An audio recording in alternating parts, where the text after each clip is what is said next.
Long ago, when I was a young man, my father said to me, "Norman, you like to write stories." Then he said, "Someday, when you're ready, you might tell our family story. Only then will you understand what happened and why." You know, anytime somebody says, man, they don't make movies like that anymore, this is one of the first movies that come to mind. A River Runs Through It.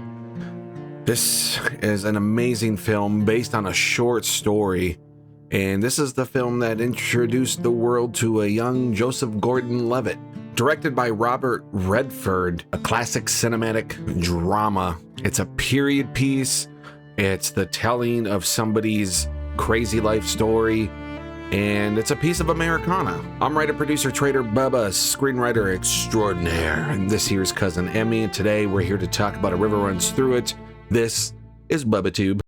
Some people hear their own inner voices with great clearness, and they live by what they hear.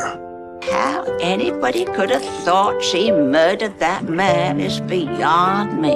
Well, you sit and relax a while. I'll tell you all about it. Now, you wouldn't believe it if I told you, but I can run like the wind blows. I never thought it would take me anywhere.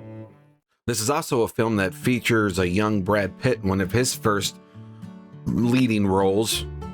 And it's set in the early 1900s. And I think this movie speaks to me because this movie is set around the time that my grandmother was born, and she had a very large hand in raising me with so many elderly family members, all of whom are pretty much gone now.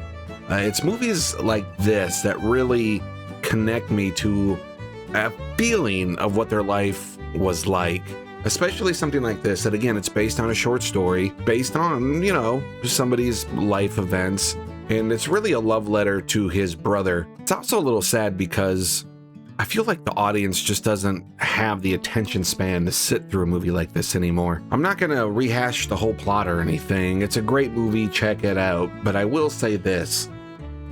The writing on this movie is on point. The 3-act structure, every scene has a purpose. The pacing of this film is something that should really be studied by anybody who wants to write dramas. And I know dramas are a near impossible sell right now, but from a screenwriter's perspective on the business side, dramas are what get you attention in screenwriting competitions and even representation. So if you are looking to write a drama, be it a period piece or modern day, A River Runs Through It is really something that every writer needs to take a look at in terms of structure, the cinematography, the direction in this movie. But the cinematography is so amazing in this film. It's so many on-location outdoor shots in Montana. And again, especially with it being on film, so there's texture, there's lighting, there's depth of field, not to get too technical on the filmmaking side. This is what we've lost in our modern digital filmmaking age, when everything is shot on a green screen, or even worse, one of those god-awful LED screens. This is what we have lost. Lighting, depth of field, and texture. This movie's set during Prohibition, and another thing this movie does really well is it touches on some political elements of the time. They're in a speakeasy where they don't want to serve Brad Pitt's girlfriend, who's of Native American descent, or Indian for lack of a PC term, and they touch perfectly on that. They don't shy away from the harsh realities that is American history, but they don't hit you over the head with an agenda either. Again, it's that perfectly honest yet subtle writing that is missing in modern day films and screenwriting. One thing that really sets this film apart from a lot of other dramas, quite frankly, is the pacing. This is a full 2-hour movie, but it feels like it's an hour and a half. The pacing is perfect in this script. Things move briskly. Every scene has a beginning, middle, and an end, and serves a purpose. And if it doesn't, it clearly got removed. It's on the cutting room floor somewhere, never to be seen again. But every scene serves a purpose, and I can't say that enough because I read a lot of scripts, and so many scripts I get, man, there's a lot of excess fat that you can just cut. And there's nothing in this 2-hour movie that you can really cut without losing something vital to the story. And this is a character-driven drama. There's no action set pieces.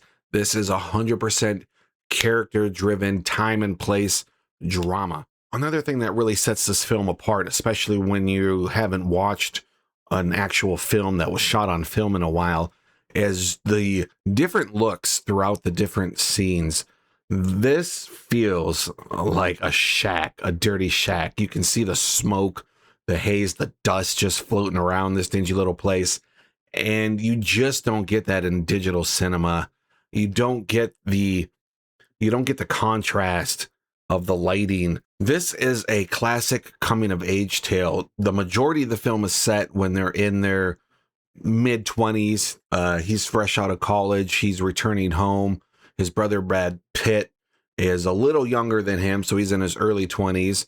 And this is very much that sort of, I'm no longer a kid, I'm becoming a man coming of age story, which you don't see any of this in Hollywood at all anymore. Not even just Hollywood, but just filmmaking in general. This is one of those films that transports you to a certain moment in time. In this case, the early 20th century America and Montana.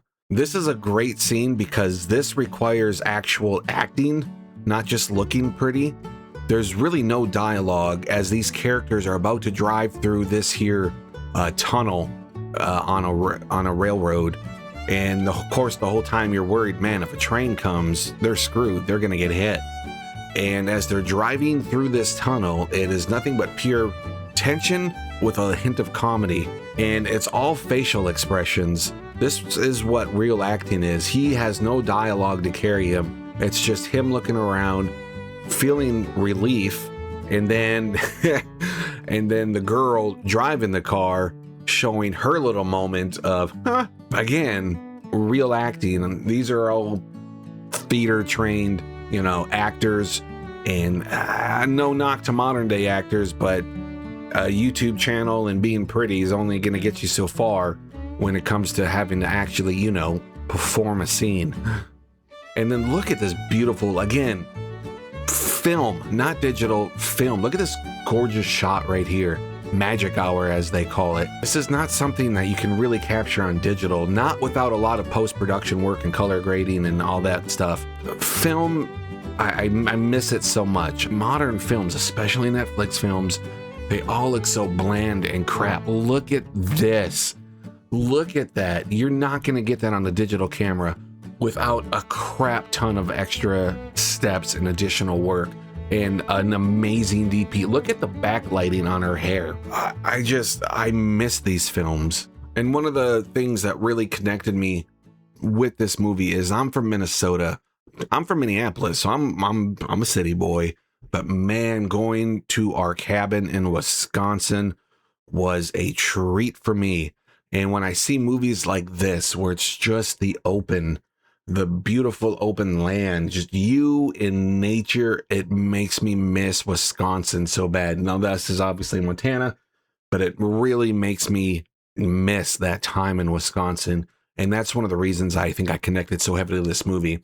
And I've always been attracted to stories that take you to the early 20th century, or put you in a time that your parents or grandparents were coming of age, to see how they lived, how things were different. And this is why I connect so heavily with this movie. A river runs through it. You need to check out this movie. If you've never even heard of it, or have heard of it but have never seen it, you are missing out on one of the greatest pieces of cinema. Now, if you remember in the beginning of the movie with that opening voiceover, he said, "When you're ready, you must tell our story." The author of this book, Norman, the lead character in this movie, did not begin writing until he was 70 years old. It was nominated for Best Cinematography and won the Academy Award. It was nominated for Best Original Score, Best Original Screenplay. So it's definitely an award winner. Nearly all those I loved and did not understand in my youth are dead, even Jesse. But I still reach out to them. But when I am alone in the half-light of the canyon, all existence seems to fade to a being with my soul and memories. Eventually, all things merge into one. And a river runs through it. I love movies that can connect 2 points in time. One day, we will all be old, and we will be forced to look back at all that was left behind. Even though I was at an incredibly young age when I first saw this movie taught me that. And because of that, I've been able to cherish moments more, hold on to moments better. Guys, I'm writer, producer, Trader Bubba. Don't forget to like, subscribe, it really helps the channel grow, but don't go away just yet. I got another video popping up right here. You're gonna want to check it out.